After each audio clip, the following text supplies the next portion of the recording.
going to talk about being totally overwhelmed when it comes to your sewing and fashion business. Okay, we've got Sydney here with us. Okay, Sydney Stewart, also a young and inspiring and aspiring young designer.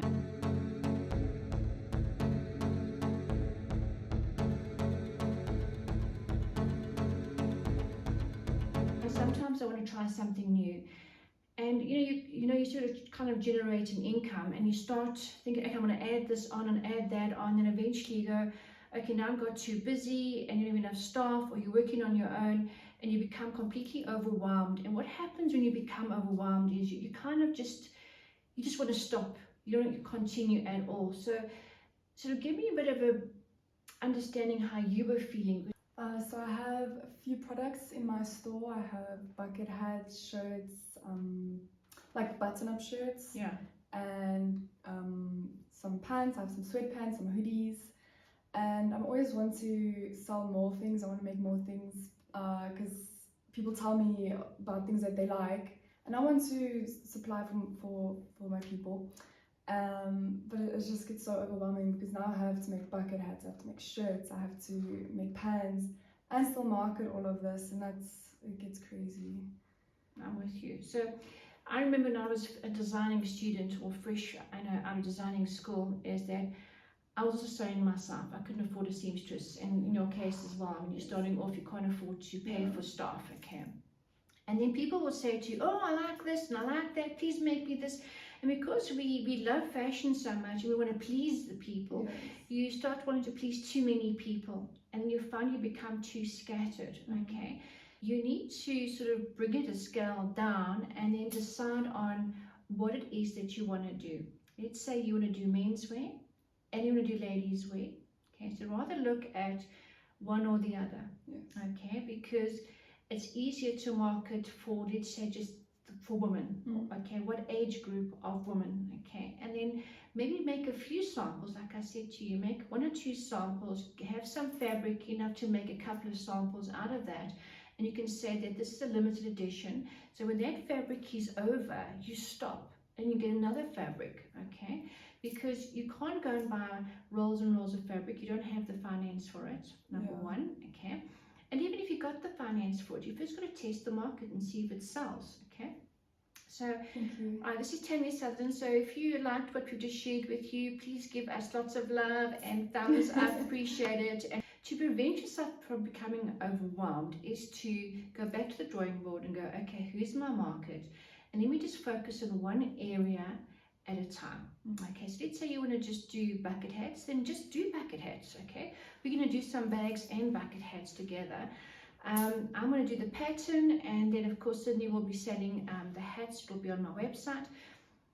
So once you've done the hats and you feel you're picking up a clientele with the hats, and now you've got more confidence in your sewing, then think, okay, let me perhaps do those ladies sweatpants that you got, those ones with the bell bottoms, and more like yoga pants. I also have the bell bottoms, yes. Yeah, they're beautiful. I have bell bottoms and sweatpants. Yeah, okay. So you must decide now, are you going to do sweatpants more for, let's say, towards, for people who are going to gym, training, or it's just a way of dressing, because now it becomes more athleisure wear, this lounging kind of way. And then do your advertising around lounging wear or athleisure wear, and do one thing at a time. Then maybe your bucket hats can be a hat that can be worn with the athleisure wear, creating a little bit of an outfit, okay? Yes. And a bit of a theme. So when you're buying material, the colors, everything is sort of like collating and combining into mix and matching of wearing it together. Not like something's done red polka dots and now suddenly you've got animal print and they totally don't go together. So you've got to think of, just like when you go into a shop, okay, you'll see how they merchandise the garments.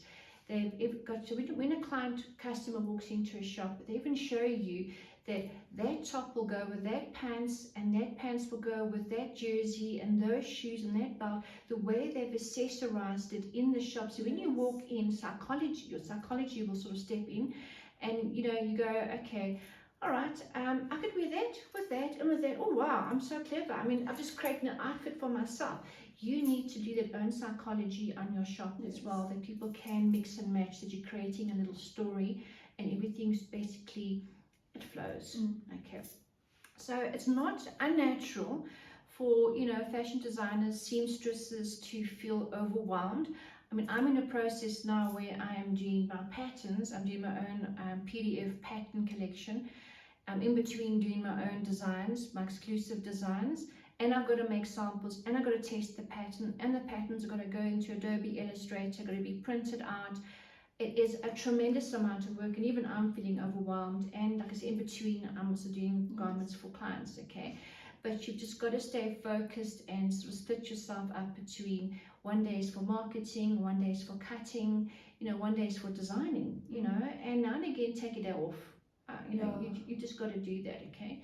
And then, you know, work out which market you're going to be advertising for, like I say, women, and what platform, okay? And kind of stick to one thing at a time.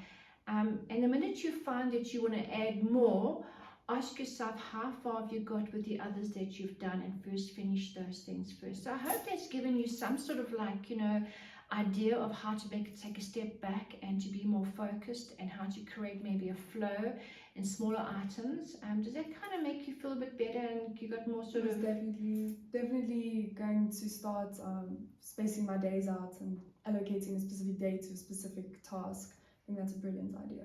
Okay, that's awesome. Thank you, Sydney. Some links down below of all the new things coming up with my patterns, and with some stock that you can buy from Sydney as well.